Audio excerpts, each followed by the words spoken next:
কেমন আছেন সবাই? আশা করি সবাই ভালো আছেন। তো দেখেন আজকে হচ্ছে যে বাজার থেকে আমি নিয়ে আসছি হচ্ছে যে এখানে ছোট মাছ। এগুলো শুধু খেলেই চলবে না, এগুলো কিন্তু রান্নার কিছু অভিনব পদ্ধতি আছে, যে এইসব পদ্ধতিতে রান্না করলে আপনার খেতে খুব ভালো লাগবে। তো আজকে হচ্ছে যে আমি আপনাদেরকে দেখাবো কিভাবে এই মাছগুলো রান্না করবেন। আপনারা অনেকেই কিন্তু এই মাছগুলো হচ্ছে যে যারা গ্রামে বসবাস করেন, বিশেষত শহরের মানুষ এইসব মাছগুলো দেখাও না পায়ও না। তো যারা গ্রামে বসবাস করেন তারা কিন্তু এই ধরনের মাছ পেয়ে থাকেন। তো এই ধরনের মাছ মূলত হচ্ছে যে রান্নার কিছু পদ্ধতি রয়েছে, যদি আপনি সঠিক পদ্ধতিতে রান্না না করতে পারেন তাহলে কিন্তু খেতে ভালো লাগবে না, আর খেলেও আপনার পেটে সমস্যা করবে। তো আজকে আমি আপনাদেরকে দেখাবো খুব সুন্দরভাবে কিভাবে রান্না করবেন এই মাছগুলো।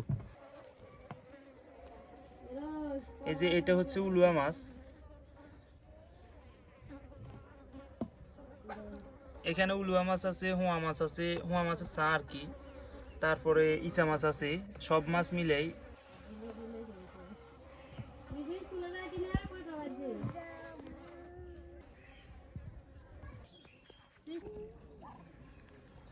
দেখতে পাচ্ছেন এটা হচ্ছে শাকের আলু, মাটির নিচের আলু আর কি। তো এটা দিয়ে হচ্ছে যে হালকা যদি শাকের আলু দেওয়া যায় উলুয়া মাছের সাথে, এই যে দেখেন এগুলো হচ্ছে যে হুমা মাছ, তো হুমা মাছের সাথে যদি হালকা পরিমাণ আলু দেওয়া যায় খেতে খুব ভারী মজা লাগে, ঠিক আছে। তো এজন্য হচ্ছে যে হালকা শাকের আলু দিব।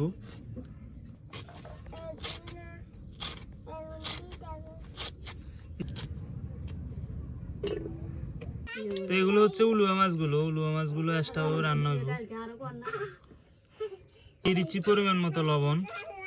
তো এগুলো হচ্ছে রসুন বাটা, আদা বাটা মিক্স, দিয়ে দিচ্ছি পেঁয়াজ কুচি, করে দিয়ে দিচ্ছি মরিচের গুঁড়া, দিয়ে দিচ্ছি কাঁচা তেল,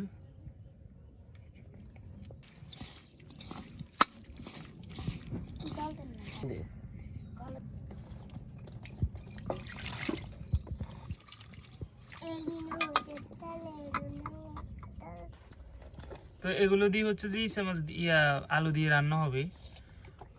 দিয়ে দিচ্ছি পরিমাণ মতো লবণ, দিয়ে দিচ্ছি পরিমাণ মতো হলুদের গুঁড়া, আদা বাটা, রসুন বাটা, পেঁয়াজ কুচি, দিয়ে দিচ্ছি হালকা পরিমাণ কাঁচা তেল, পরে দিয়ে দিচ্ছি মরিচ,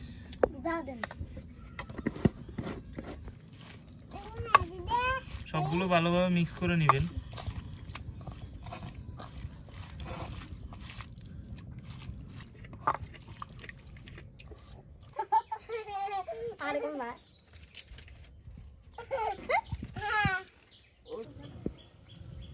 আপনি কি আর পেঁয়াজ ধরবেন বলেন? আচ্ছা আসে একজন হালকা।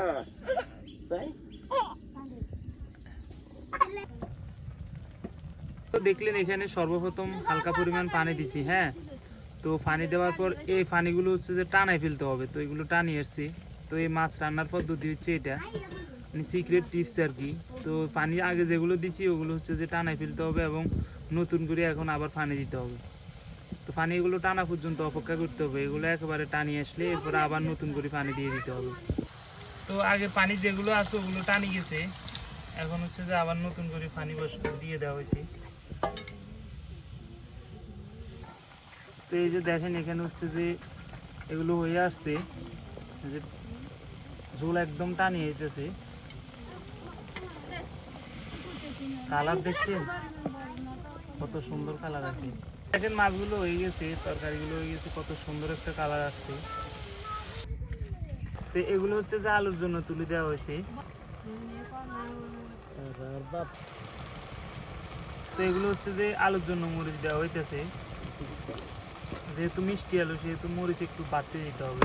দেখেন হচ্ছে যে একবারে টানি আসছে, টানি গেছে বললে চলে, নিচের দিয়ে মনে পোড়া লাগে গেছে।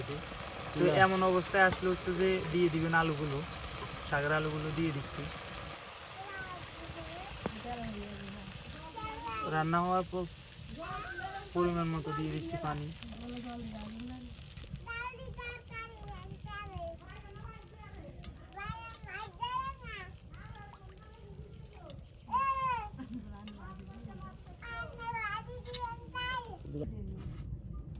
তো দেখেন এই যে দেখেন তরকারিগুলোর হচ্ছে যে ঝোল প্রায় টানি আসছে। তো এই আসলে এটা দুইভাবে রান্না করা যায়, একটা হচ্ছে যে হালকা পরিমাণ ঝোল রাখতে পারবেন, আর একটা হচ্ছে একেবারে শুকনা শুকনা। দেখেন তরকারিগুলো হয়ে গেছে, এই যে হালকা পরিমাণ আমি বলছিলাম না ঝোল রাখবো, তো দেখতে পাচ্ছেন কিভাবে হচ্ছে যে আজকের মাছগুলো রান্না করলাম। তো এরকম ভিডিও আরও পেতে চাইলে আমাদের পেজ হলে ফলো করে দিবেন, চ্যানেল হলে সাবস্ক্রাইব করবেন। ধন্যবাদ সম্পূর্ণ ভিডিওটি দেখার জন্য।